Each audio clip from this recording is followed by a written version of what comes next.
Good morning. My name is Vishad Nabili. I'm an associate professor and residency program director with the Division of Facial Plastic and Reconstructive Surgery at the Department of Head and Neck Surgery at UCLA. It is really a privilege and honor to be here today to discuss a topic called platelet-rich plasma for facial rejuvenation and hair growth, an evidence-based approach. Why evidence-based approach? Oftentimes, many patients have asked me, as well as even my staff, as to why do patients want to come to a university setting such as UCLA for aesthetic, cosmetic, surgery, procedures? Well, why? And truth be told, I think many people think that the university may not offer these, and we do. We have experts. So the first reason people come to the university is experts in that area. And we have experts not only in the Division of Facial Plastic and Reconstructive Surgery, but also in the Division of Plastic Surgery and dermatologic surgery, as well as oculoplastic surgery. So I urge the audience to look up all of the experts in those divisions who really offer state-of-the-art treatments. That's one reason. Second reason, we don't necessarily need to do the latest and greatest at UCLA if it has not been studied, proven to be safe, and the evidence is out there. Platelet-rich plasma, especially in facial rejuvenation and hair restoration, is quite popular. It's hot, as the term goes, but we have to make sure the evidence is there. And the goal today is to not only introduce the concepts, talk about the evidence, demonstrate some of the studies out there, and tell you how I, as one of the experts at UCLA, came to the conclusion to offer this to patients based on the evidence. And so that's the goal today, and we'll go through each of those areas, and I look forward to doing this. So the three areas. We're going to talk about PRP. You'll type this up on Google and you'll see many things and many avenues for where it works. But really today, in terms of facial rejuvenation and hair regrowth, the goal is what works, what might work, and what really does not work based on the evidence. That's the theme today. So it's been used actually in aesthetics for a long time, whether it's to fill in face, breast, gynecologic, urologic, skin rejuvenation, which we'll talk about today, hair restoration, wound healing, skin graft healing, and combined with fat transfer. So why platelet-rich plasma? It really started years ago, almost probably maybe even over a decade, in orthopedics, stem cells, joint regeneration, and now it's gaining a lot more popularity and also scientific backing in the area of aesthetics. So why? This slide really demonstrates all the different areas that we have studied platelet-rich plasma, but in essence the conclusion is there's a variety of growth factors that are released from our own platelets. So if we can concentrate those platelets and put it in an area that needs regeneration, rejuvenation, it makes sense, and I'll demonstrate that today. I'll try to be brief on the scientific side, but it's good to at least think about where it is and why the evidence is there. So platelets actually form a mesh, and they actually eventually stimulate stem cells, leading to regeneration. So in this little mesh, we have growth factors. They're released by the platelets and leukocytes, and this mesh happens when we have an injury. We cut ourselves, there's injury anywhere else, the platelets are the first things that go there, stop the bleeding, but we don't really think about what else is happening. And so it really attracts other cells to come by, and the long term is the stem cells go there, cause our wounds to start to heal and our scars to form and regenerate. Why the benefits of using platelet-rich plasma? I think the most important and obvious one, it's from you. It's your own blood. So it's free of disease transmission. There's no hypersensitivity or allergic reaction to it. We are going to demonstrate that it enhances wound healing, augments tissue angiogenesis, means building blood vessels to improve healing, and adipocyte and keratinocyte generation. Those are the terms used for fat cells that can regenerate, as well as skin cells in healing. So here's a caricature version of the process of how we use PRP. The platelets are drawn from your blood. We separate it by using a centrifuge. It's taken and processed through a little machine that actually spins down and separates the contents of our blood. And the tubes that are in, they're not just any tube. Many companies out there now are very good at producing the tubes that are needed for PRP, but it has proprietary contents that separate the blood from the plasma and the platelets. And among the platelets, what areas are higher concentration and lower concentration. I'll touch upon that shortly, why that's important. How do we get the PRP? Well, we draw the blood, but then you'll maybe see and Google or visit doctors, and there's different techniques, and well, why one better than the other? I'm going to demonstrate what we know and why we at UCLA Facial Plastic Surgery focus on our methods. It's based on the evidence. So one spin technique, two spin technique, adding things to the platelets, does that really help? Does it not? We'll talk about that. So the one spin technique, meaning you take the blood from an individual, you put it into the machine, it spins it once, and essentially you're using the contents from that. The goal is to separate the platelets, but not just separate them. You need them to be rich of platelets, hence the term platelet-rich plasma. Not low concentration, but the higher the concentration, the better, the more growth factors, the more healing as the goal. So when we separate it, you can see here, our goal is to get anywhere between 2 to 8 times the whole blood amount of platelets. So however number of platelets we do have, if we can concentrate it and then deliver it to the area that needs healing, that's the goal. So this really, the one spin technique, it works for using it to fill the face, to regenerate, whether you add it with or filler or not. It can last for anywhere from a year to year and a half or even longer. It's useful for certain areas of the face that we'll demonstrate under the eyelids. It's effective for hair growth that we'll go into, and also for resurfacing and minimizing some of the inflammation. Something that PRP has been helpful for is we know it heals. So if we cut ourselves, we have scars. If people undergo lasers, which a lot of people do for aesthetic reasons, or they undergo some type of facial treatment that causes injury, well, maybe the PRP can actually help heal, and it does. The two-spin technique requires more blood. The goal of the two-spin technique is you first separate the platelets from the initial blood. You spin that down again, get more concentrated, takes more time, more blood needed, more steps involved.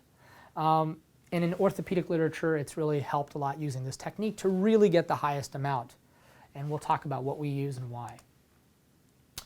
And you may look at, well, are we just using PRP? It gets confusing. So the goals of today's webinar is to hopefully clarify some of that. And the ultimate goal is to educate our patients. What I really want is for patients to come in educated, they've done their reading, they come in and they understand why we're doing something a certain way, and if they don't understand, to ask about it, as opposed to they just come in, we do PRP, and they're going to get it done, but they really don't know, why did I get it at UCLA, why was it different, why does it work? It's so much better empowering our patients to understand what's going on before they sign on for any elective procedure to help enhance their skin, or their hair for that matter, as we'll get into. So sometimes you'll realize the platelets, they're activated, the term activated is used, or they add something to it.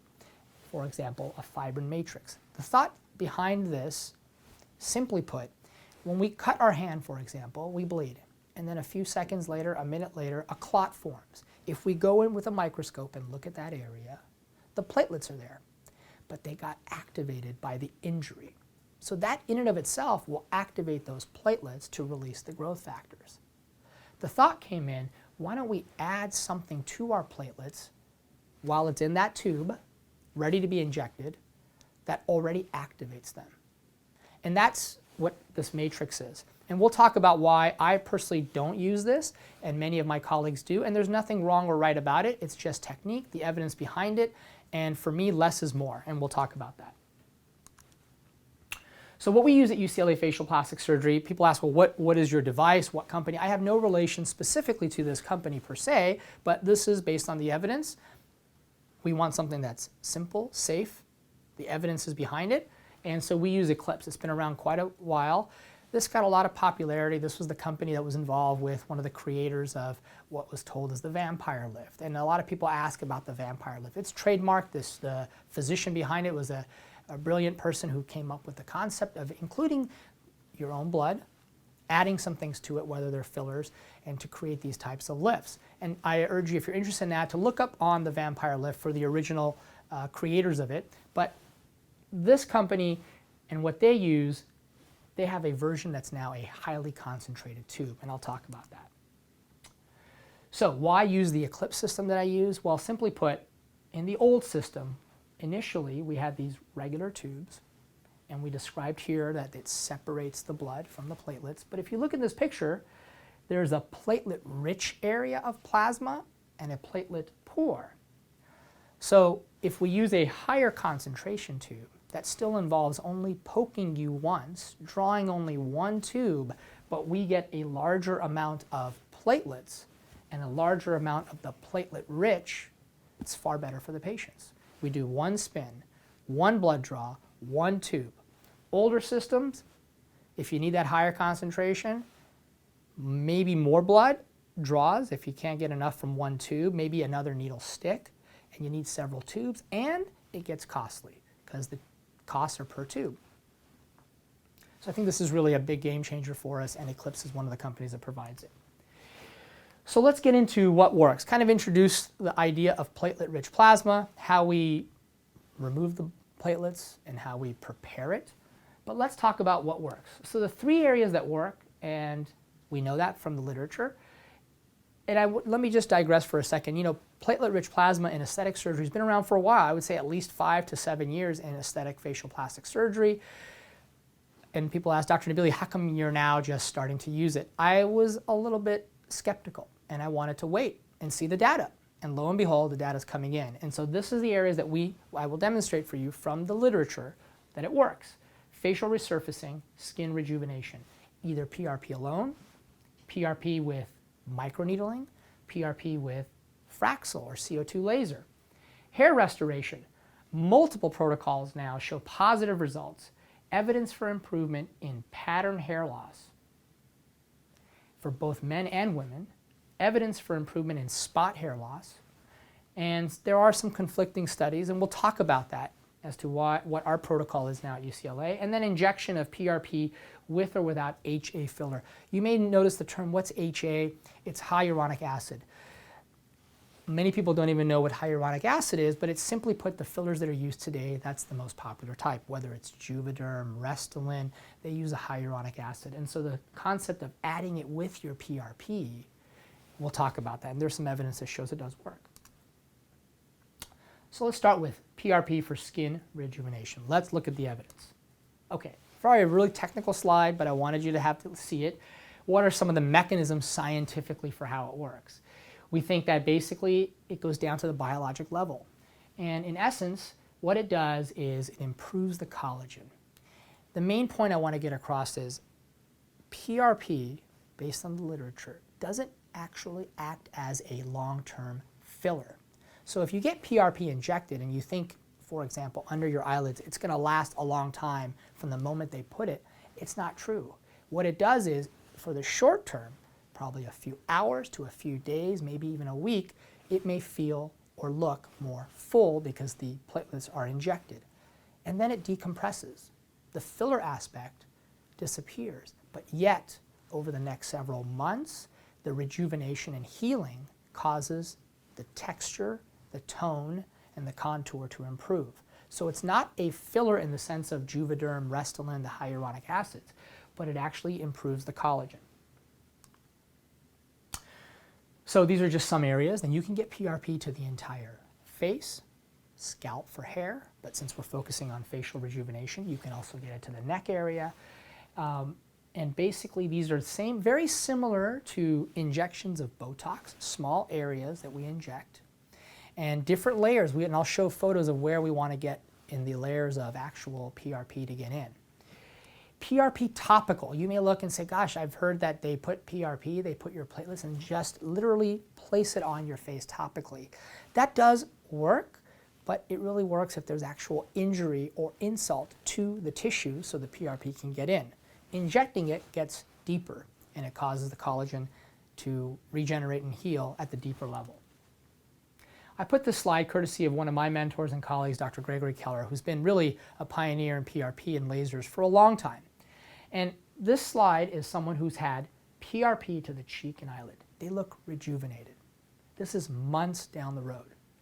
So the filler effect is gone, but the long-term changes have improved. You still see the fine lines, so it didn't really give the dramatic filling effect, but the overall complexion, the overall tone, texture has improved. This is a great study because it looked at truly the concept of PRP not as a filler, but really improving the skin texture, improving scars, acne scars, and so forth. So again, they looked at 23 consecutive patients, and what they did was they actually did microscopic photos really close up to look at before and after, 3 months after. Those little fine lines, the texture, the crepey skin with age-related changes improved. It wasn't an instantaneous fix, but it was their own body's product, the platelets, rejuvenating their skin texture. A forehead scar from injury. It's been there for a long time. Treating this with PRP improves the scar. Acne scars. It's really gained a lot of popularity with lasers for acne, microneedling, but then adding the PRP, and we'll talk about that, improving the scars. One thing I will address on this is, and we'll talk about our protocol, the PRP is not a one-time. So the issue is the evidence will show you serial injections or administrations do improve, whether they're 1 month apart, 6 to 12 weeks apart, and then someone asks for how long. In general, for most studies, we'll demonstrate at least 2 sessions, and we'll talk about hair, which has a very specific protocol. Let's go to the concept. So what does this all mean, Dr. Nabili? Okay, so how do we improve the effects of PRP?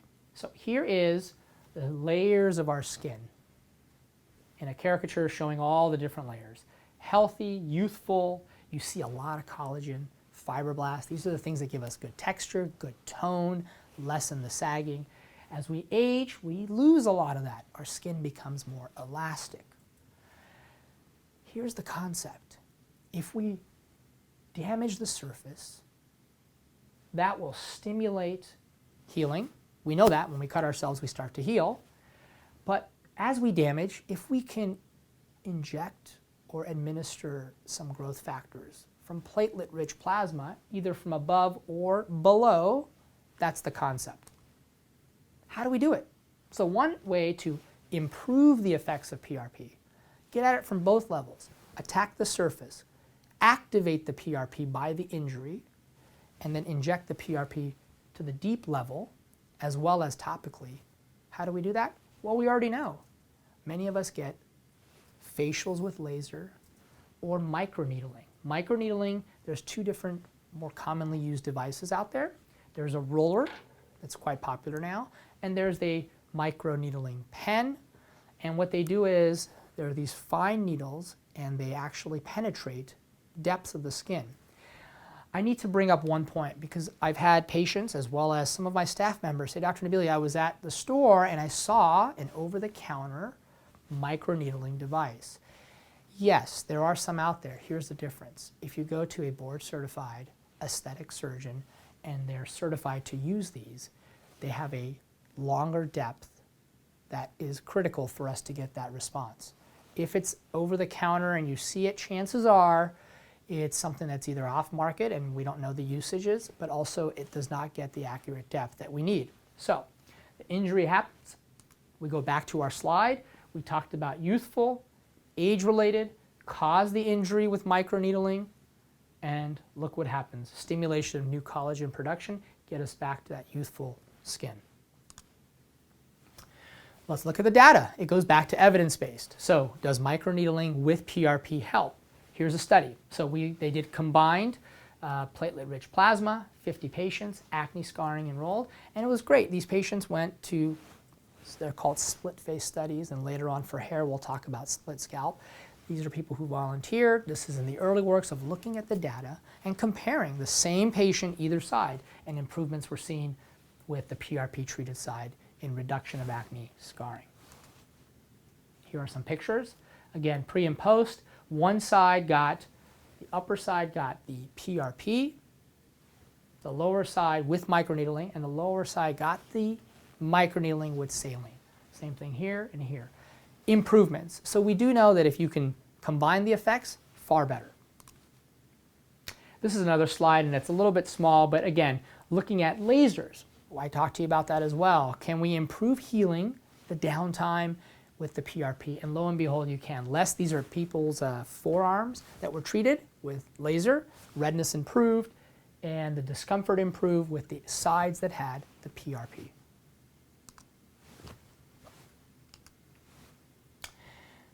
Biopsies. Some patients volunteered in these studies. This was by Drs. Na and Cho et al. And essentially looking at that caricature slide that I showed earlier. Is that true? Is the evidence there? And lo and behold, when we looked at the slides of the biopsies, the collagen was thicker. In that picture that I showed earlier, as we age, it becomes less and less apparent, less tone, and more elastic. This improves with the PRP. Combining, and I don't want to focus too much on this part of it, but this is going back to the idea of lifting the face and filling the face with fillers and PRP. This series looked at 94 patients, and lo and behold, there are improvements in their lower eyelids, the nasolabial folds, around the mouth, firmness, texture. Not only the filler helped, but with the PRP it helped as well. Okay, and now we're going to go into PRP for hair restoration. Let's look at the evidence. Okay, first slide again is the more scientific slide. What are some of the thoughts from the actual science of it and what's going on? And this explains a lot of it, and you can read it, but really I want to just tell you how does it work, really? There are, in certain patients who have male pattern or female pattern hair loss, there are some dormant hair follicles that are remaining. These are hair follicles. Hair has a cycle of growth, and they're termed anagen, catagen, telophase. You may look these up and understand what's going on. But at one point in this growth phase, some of the hair follicles or hair cells that we haven't entered the actual growing phase, and they're dormant. And they may need a kickstart. Simply put, adding those growth factors with PRP, will it work? Let's look at the evidence. So, how does this really work? Let's go through the steps before we look at all the studies out there. We draw the blood again like we talked about. We spin it. Some areas in some studies and some of my colleagues will activate it. I'll tell you why I particularly don't add something to the PRP, but you can, and one of the options was the fibrin we talked about. Some other options you'll think about is calcium gluconate, other scenarios. And then it's injected. Once it's injected, we get hair growth, increase in hair density and thickness. So before we look at everything, why would you want to consider PRP for hair loss? I respond quickly by saying, why not? Many people are on oral medications that affect our hormones. They work, but if you look at the data, and more recently, there is some controversy as to the risks of being on these long-term oral medications that affect our system with potential serious side effects that we don't know. It's inconclusive.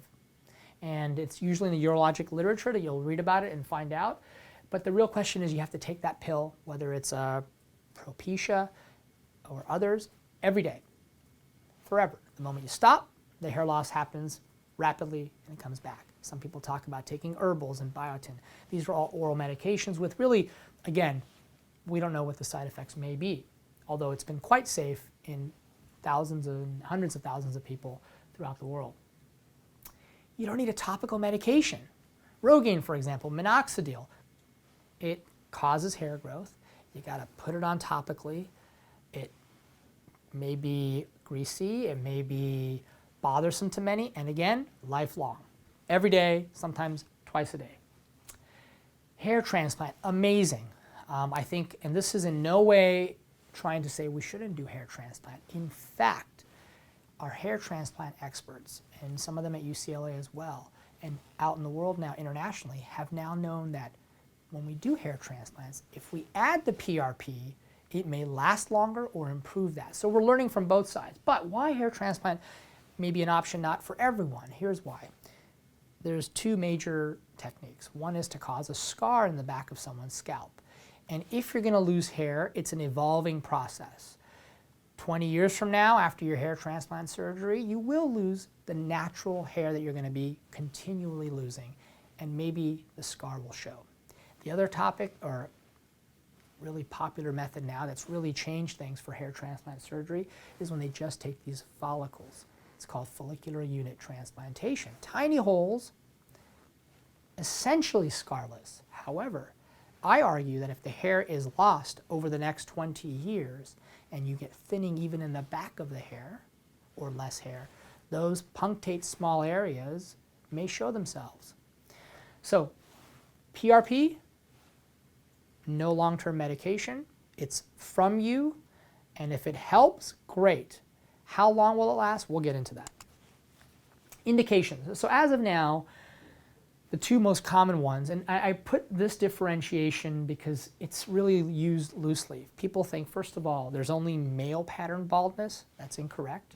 It happens in females as well. The difference is in males, it's been really studied to details as to how it happens, where it happens. The back is not affected. Women, for pattern hair loss, same concept, androgenetic alopecia. Can occur in women and does occur. It just hasn't been studied to the same level, and the way it has hair loss may be different. It may be just global thinning of the hair. And then spot hair loss, what is that? The term alopecia areata.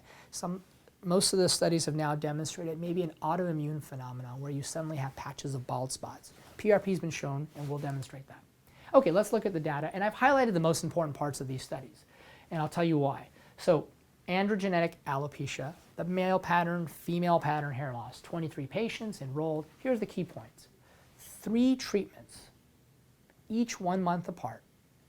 Patients followed for 2 years. No relapse until 1 year, and we'll talk about that. And increased hair density at 3 months, no side effects. Here's the data. Pre-post PRP.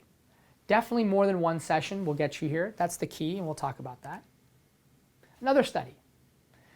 1/2 of the head was given PRP, 1/2 was not. The goal, again, is the recurring theme that I want to get across to you. 3 treatments, 1 month apart. Remember those phases I talked about, anagen, telogen, the different phases of hair? This all increased, and there was an increase in density of the hair. Evidence is out there, multiple different studies. Why we look at this slide is because we see the different changes that happen, 3 months, 6 months, but also at the more higher magnification, we see increased thickness and density. 2 injections, 3 months apart. Well, the other 2 studies did 3 injections a month apart. Bigger picture, more than 1. Female, male patients, different scenarios. For the female patients that have come to me, oftentimes, and this may be relevant, it's usually not an area that's bald. It's not an area like men where myself actually am getting some hair loss in this vertex area we talk about. For females, the general scenario is they'll start to realize, and you may appreciate this, the light situation, and when you interact with someone, that's when you notice it. Sometimes the frontal area or the part line, you're conscious of it because it looks thin. If you're not in direct light, you're fine. And those are the areas that PRP has actually helped my patients. I put this slide not to inundate you with a lot of data, but really a meta-analysis is really good. You look at many studies and you look at all of their patient populations and do statistical analysis, because the more numbers you get, and if you notice trends, that's very helpful. And the goal of this was looking at 4 studies, increasing the patient population to 60. Then basically the hair density had increased, so the data is there. A specific paper looking at female, and I'm going to demonstrate in both the hair restoration as well as the skin, publications that may say, well, Dr. Nabili, this study shows no improvement. Here's the problem. They did this in 26 women, and there was no change. I argue with this paper because they only got 1 treatment, and they didn't show any change. That doesn't mean the study is not working, but most of the literature now shows you need to have repetitive to activate those dormant hair follicles and amp them up and continue with it. So what we do at UCLA with PRP for hair restoration is the following. And if you come and visit with us in consultation, having this background, I urge you to see this video, then come visit with us. We have a detailed protocol. It's not just we do the PRP.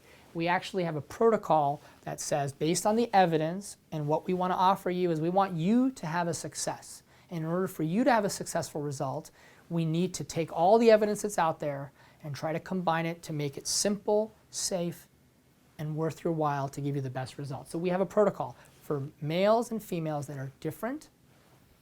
We use the evidence-based approach. I use the high concentration PRP only. For hair, only high concentration. It makes total sense. The data out there shows the higher the concentration, especially for hair, is needed.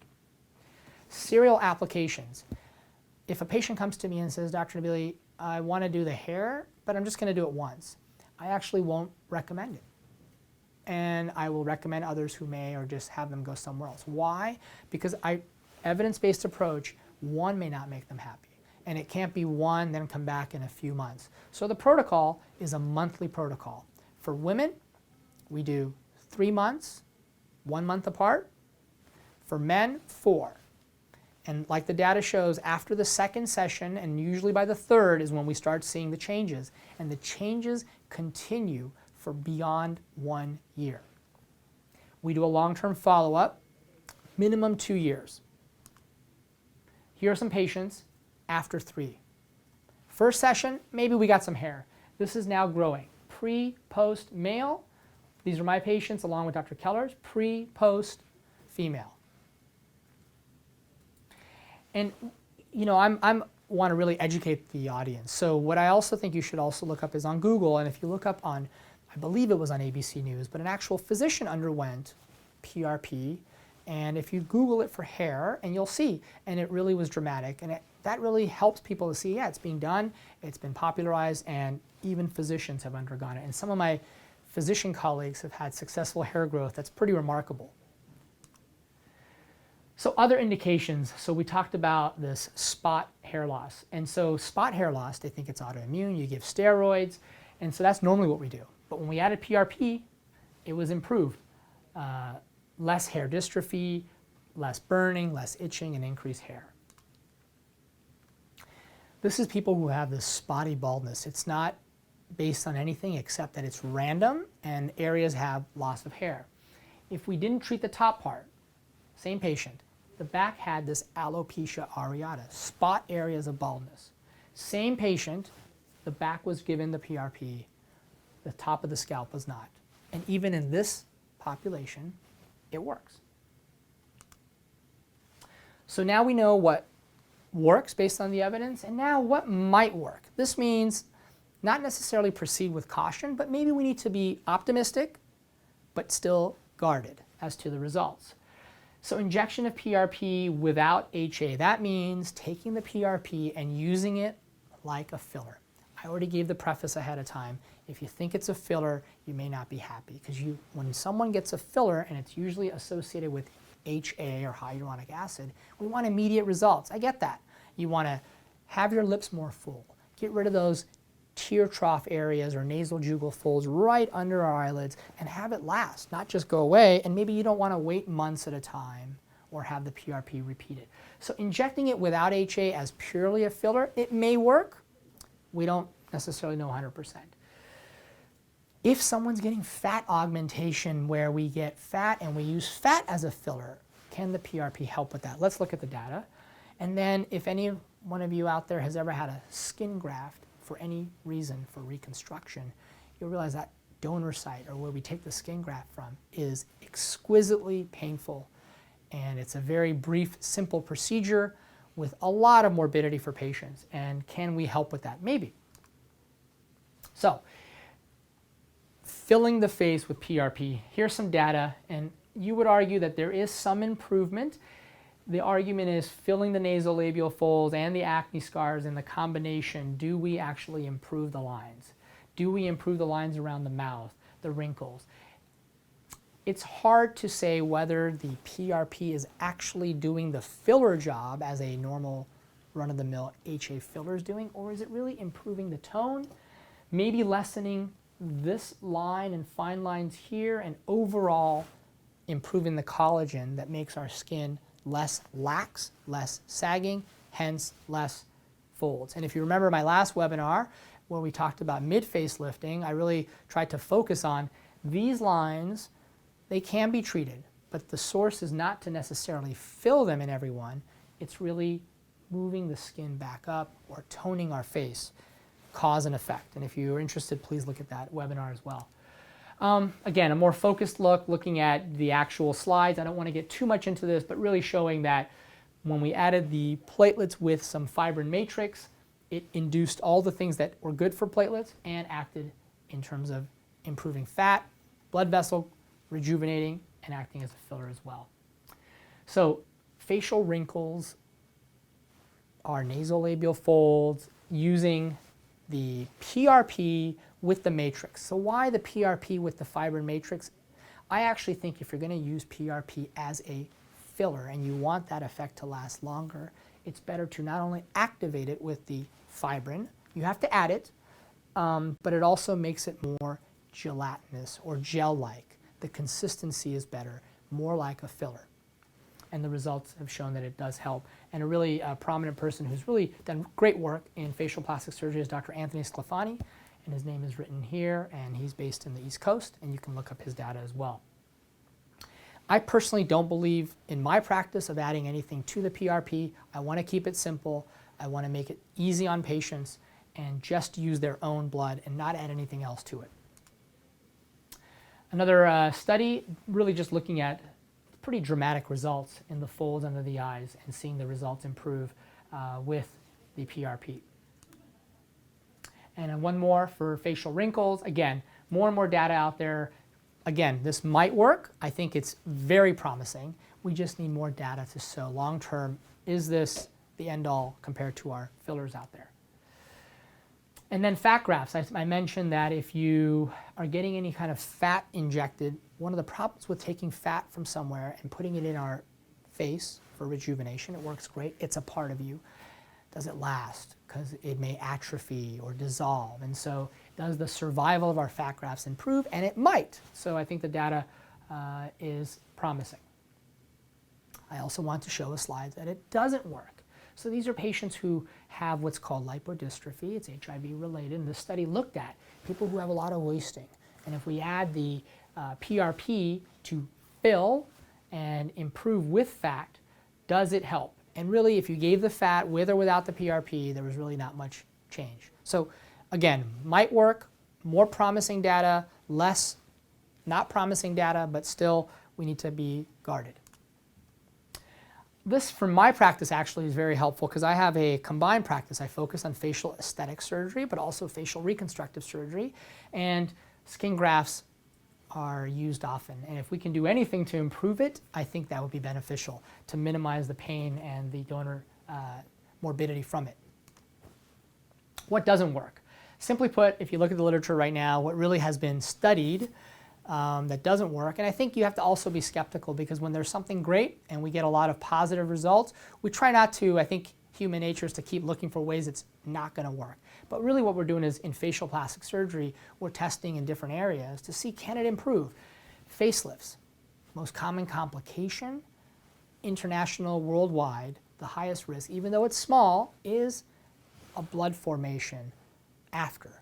It's called a hematoma. It has to be evacuated. It may affect wound healing.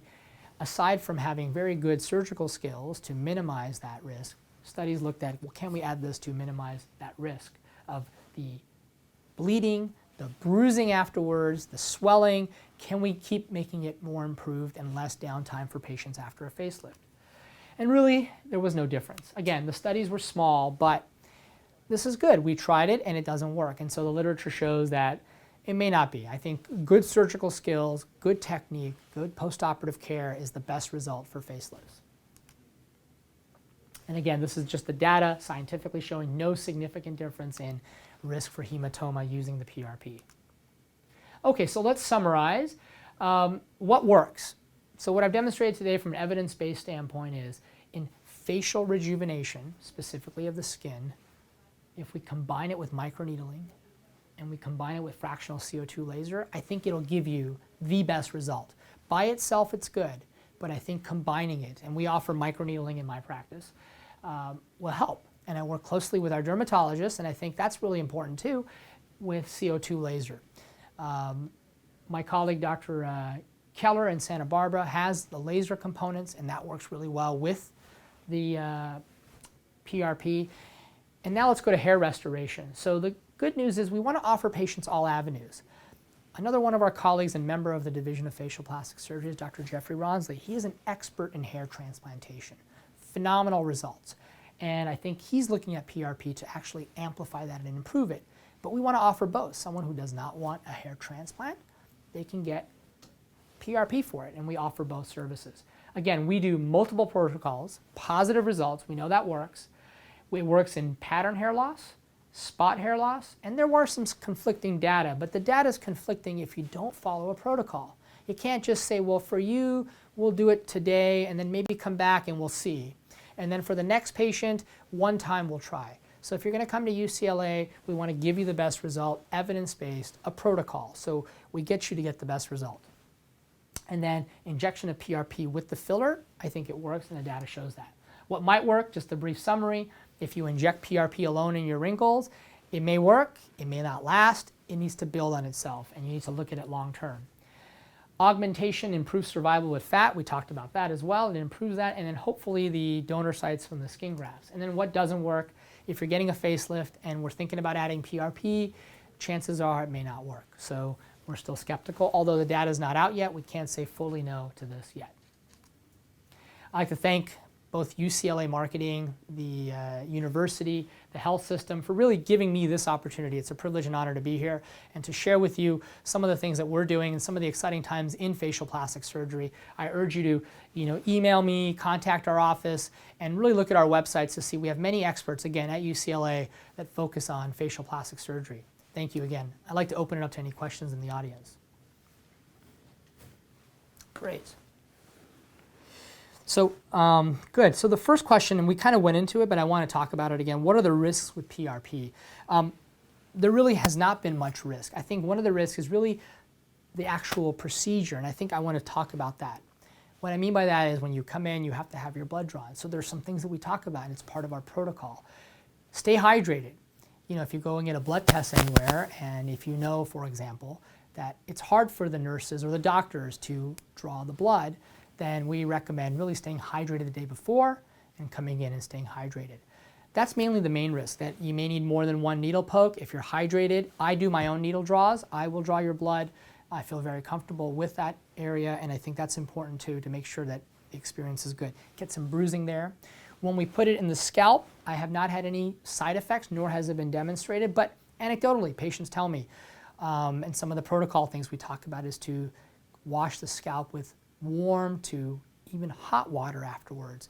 It's a soothing feeling, it lessens the bruising, it dilates the scalp, it improves the hair. The downtime with PRP was another question that came up. What is the downtime? Good question. So I think it's technique.